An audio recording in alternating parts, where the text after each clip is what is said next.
وبما أني قادري أقول أدرك عبدك جيلاني أدرك عبدك جيلاني. السلام علیکم ورحمۃ اللہ تعالی وبرکاتہ. الحمد للہ وکفا وسلام علی عباده الذین اصطفى وعلى آلہ وصحبہ نجوم الہدى وأولیاء امته وعلماء ملته بررة التقى. اما بعد فأعوذ بالله من الشيطان الرجيم. بسم الله الرحمن الرحيم. وإما ينسينك الشيطان فلا تقعد بعد الذكرى مع القوم الظالمين. صدق الله العظيم وصدق رسوله النبي الكريم ونحن على ذلك لمن الشاهدين والشاكرين والحمد لله رب العالمين. درود پاک کا نذرانہ پیش کریں. اللہم صلی علی سیدنا و مولانا محمد وبارک وسلم صلاۃ و سلاما علیک سیدی یا رسول اللہ صلی اللہ تعالی علیہ وآلہ وسلم. یہ ویڈیو گرافی فوراً بند کرو. سامنے سے فوٹو کھینچتے ہوئے شرم نہیں آتی؟ اپنے آپ کو رضوی کہلاتے ہو اور مسلک اعلیٰ حضرت کے خلاف کام کر رہے ہو. اللہ تبارک و تعالی سے ڈرو اور سرکار تاج الشریعہ کا جو موقف ہے اور میرے سرکار اعلیٰ حضرت نے جو تعلیمات ہم کو دی ہیں اس پر سختی سے قائم رہو. اور اتنے علماء کرام کے بیانات آپ نے سنے، کیا آپ لوگوں کو اثر کیوں نہیں ہوتا؟ میں سچی بات بتاؤں، سچے دل سے سچائی کے ساتھ اللہ تبارک و تعالی کا خوف اپنے دلوں کے اندر بٹھاؤ اور دین میں اپنے آپ کو سخت بناؤ، متسلب بناؤ.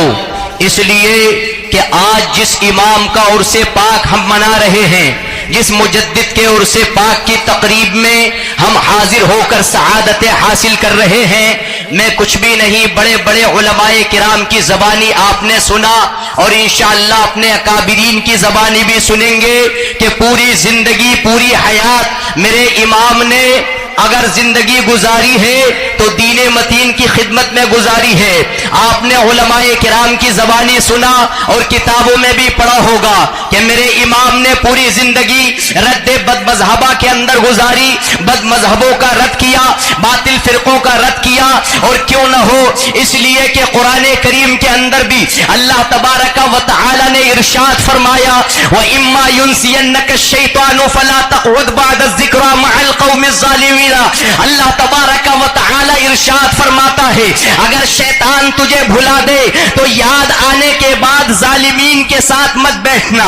اس آیت کریمہ کی تفسیر اگر دیکھیں گے، اس آیت کریمہ کی تفاسیر کے اعتبار سے اگر اس کو دیکھیں گے تو تفسیرات احمدیہ کے اندر کہا گیا ہے اس آیت کریمہ کا عموم اگر دیکھا جائے تو اس کا عموم ھذا یعم الکافرین والظالمین والفاسقین وجمیع الکبائر، یعنی یہ آیت کریمہ اپنے مفہوم کے اعتبار سے یعنی ظالمین کو بھی شامل ہے، کافرین کو بھی شامل ہے، فاسقین کو بھی شامل ہے، صلح کلیوں کو بھی شامل ہے، رافضیوں کو بھی شامل ہے، قادیانیوں کو بھی شامل ہے، معتزلیوں کو بھی شامل ہے، وہابیوں کو بھی شامل ہے، اور جتنے بھی باطل فرقے ہیں اس آیت کریمہ کا عموم سب کو شامل ہے.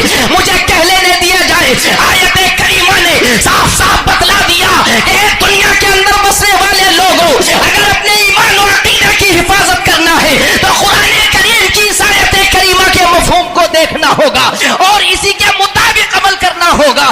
اگر کوئی باطل فرقہ، اگر کسی باطل فرقے کا ماننے والا آ گیا اس سے اپنے آپ کو الگ کر لو. اگر صلح کلی آ گیا اس سے اپنے آپ کو الگ کر لو. اگر وہابی آ رہا ہے اس سے بالکل قطع تعلق کرو. اگر کوئی آج کل رافضی آ رہا ہے یا آج کل کا مولائی کوئی آ گیا ہے تو اس سے اپنے آپ کو بالکل دور کرو اور اس سے اپنا قطع تعلق کرو. اور ایک آیت کریمہ کے اندر فرمایا گیا وَلَا تَرْكَنُوا إِلَى الَّذِينَ ظَلَمُوا، لیکن میرے بات سمجھ میں نہیں آتی. آخرکار تقریریں ہم لوگ کتنی سنتے ہیں، معاف کیجئے گا، میں اس کی فیلنگ کرتا ہوں، اس کا احساس کرتا ہوں، اور یہ دلی بات میں بتا رہا ہوں. آج علماء کرام کی تقاریر الحمدللہ ایک سے ایک رت پر مشتمل تقریریں آتی ہے اور ہم سنتے بھی چلے آ رہے ہیں، مگر آج معاشرے میں کچھ سنی کہلانے والے ایسے بھی بظاہر نام نہاد سنی اپنے آپ کو کہلاتے ہیں کہ جو بڑے بڑے مجموعوں میں تقریریں سنتے بھی ہیں اور ہاں ہاں کی صدائیں بھی بلند کرتے ہیں، مگر ان کی حقیقت اگر کھنگالی جائے اور ان کی حقیقت میں اگر غور و خوض کیا جائے تو پتہ ملے گا وہ چپکے چپکے بد مذہبوں سے بھی رشتہ رکھتا ہے، صلح کلیوں سے بھی مصافحہ کرتا نظر آتا ہے اور اپنے آپ میں مگن ہوتا ہے. ارے کوئی دیکھ تو نہیں رہا ہے کیا ہو رہا ہے، یہ بھی ہمارے اپنے ہیں اور وہ بھی ہمارے اپنے ہیں. یاد رکھو اگر صلح کلیوں سے ملاقات کر کے ان سے اپنی بیٹیوں کے رشتے کر کے بد مذہبوں سے اپنے دل کا تار جوڑ کر ہم بندوں سے تو چھپ سکتے ہو مگر حاکم الحاکمین سے نہیں چھپ سکتے. قیامت کا دن ہوگا، نفسی نفسی کا عالم ہوگا، جب سب سبا یعنی حساب لیا جائے گا تب ہر ایک کو پتہ چل جائے گا کہ کس کا عمل کیسا تھا اور اس کی جزا اور سزا بھی.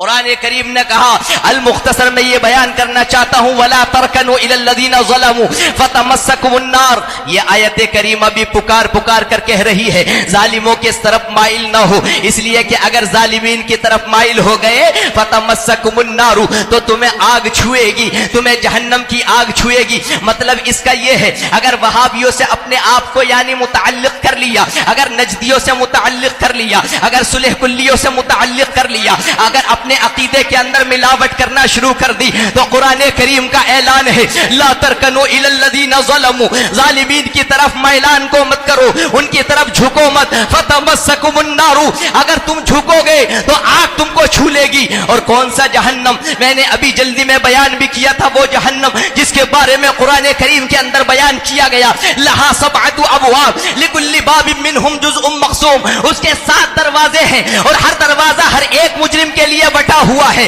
7 دروازے ہیں، کسی کا نام جہنم ہے، کسی کا نام سقر ہے، کسی کا نام لظا ہے، کسی کا نام حطمہ ہے، کسی کا نام سعیر ہے، کسی کا نام حاویہ ہے. یہ ہر ایک الگ الگ طبقہ ہے، ہر ایک الگ الگ درجہ ہے. اور خاص کر جو طبقہ حاویہ ہے جو جہنم کا 7واں اور آخری درجہ ہے وہ رافضیوں کے لیے بنایا گیا ہے. اس میں رافضی ڈالے جائیں گے اور جناب عالی وہ لوگ بھی ڈالے جائیں گے جو دنیا میں رہ کر کے اپنے عقیدوں کے اندر ملاوٹ کرتے ہیں. ان کے بارے میں طبقہ سقر کے بارے میں فرمایا گیا کہ جو لوگ صلح کلیوں سے مصافحہ کر کے اپنی بیٹیوں کے رشتے کر دیتے ہیں اور ان کی شادیاں رچا دیتے ہیں، صلح کلیوں کو اپنا سمدی بنا لیتے ہیں اور اپنے بیٹے کا نکاح کر دیتے ہیں، طبقہ سقر کے بارے میں فرمایا گیا یہ وہ لوگ ہوں گے جو دنیا میں رہ کر کے صلح کلیوں کو بڑھاوا دے رہے تھے اور ان کو اسی سب طبقہ سقر میں ڈالا جائے گا. اور طبقہ سقر کا کام کیا ہوگا؟ یاکل اللحوم،